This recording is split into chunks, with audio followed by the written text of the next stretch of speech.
Apocalypse, chapitre 21. Et je vis un nouveau ciel et une nouvelle terre, car le premier ciel et la première terre ont passé, et la mer n'est plus.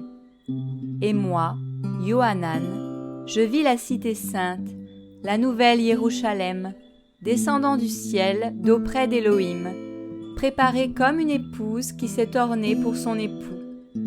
Et j'entendis une grande voix du ciel disant : Voici le tabernacle d'Élohim avec les humains. Et il dressera sa tente avec eux, et ils seront ses peuples, et Élohim lui-même sera avec eux, leur Élohim. Et Élohim essuiera toute larme de leurs yeux, et la mort ne sera plus, et il n'y aura plus ni deuil, ni cri, ni douleur, parce que les premières choses sont passées. Et celui qui est assis sur le trône dit : Voici, je fais toutes choses nouvelles. Et il me dit : Écris, parce que ces paroles sont véritables et certaines. Il me dit aussi : C'est fait. Moi, je suis l'Aleph et le Tav, le commencement et la fin. À celui qui a soif, je donnerai de la source de l'eau de la vie gratuitement. Celui qui remporte la victoire héritera de toutes choses, et je serai son Élohim, et il sera mon fils. Mais pour les timides, les incrédules, les abominables, les meurtriers, les fornicateurs, les sorciers, les idolâtres et tous les menteurs, leur part sera dans le lac brûlant de feu et de soufre, ce qui est la seconde mort. Et il vint à moi l'un des 7 anges qui a les 7 coupes remplies des 7 derniers fléaux. Et il me parla, disant : Viens, et je te montrerai l'épouse de l'agneau, la femme. Et il me transporta en esprit sur une grande et haute montagne, et il me montra la grande cité, la sainte Jérusalem, descendant du ciel d'auprès d'Élohim, ayant la gloire d'Élohim.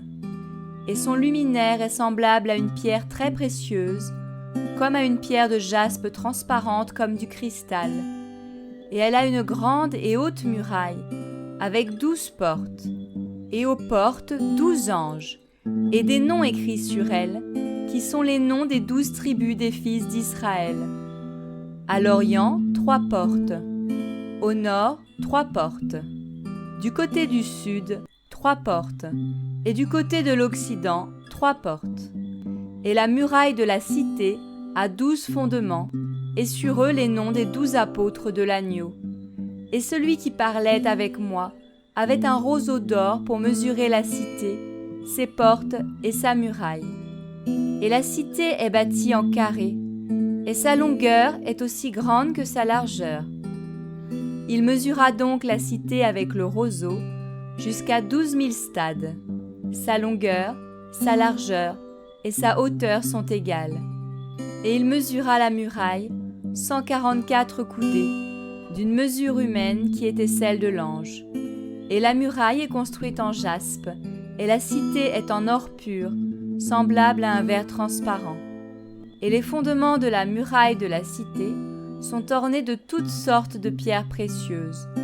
Le premier fondement est de jaspe, le second de saphir, le troisième de quartz, le quatrième d'émeraude, le cinquième de sardonyx, le sixième de sardoine, le septième de chrysolite, le huitième de béryl, le neuvième de topaze, le 10e de chrysoprase, le 11e d'hyacinthe, le 12e d'améthyste. Et les 12 portes sont 12 perles. Chacune des portes est d'une seule perle, et la rue de la cité est en or pur, comme du verre transparent. Et je ne vis pas de temple en elle, car le Seigneur, l'Élohim Tout-Puissant et l'Agneau, en est lui-même le temple. Et la cité n'a pas besoin du soleil ni de la lune pour l'éclairer, car la gloire d'Élohim l'éclaire, et l'Agneau est lui-même sa lampe. Et les nations de ceux qui sont sauvés marcheront dans sa lumière, et les rois de la terre y apporteront leur gloire et leur honneur. Et ses portes ne se fermeront jamais le jour, car il n'y aura pas là de nuit.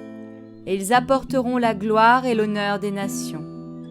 Et il n'entrera en elles jamais rien qui rend impur, ni qui commette l'abomination et le mensonge, excepté ceux qui sont écrits dans le livre de vie de l'agneau.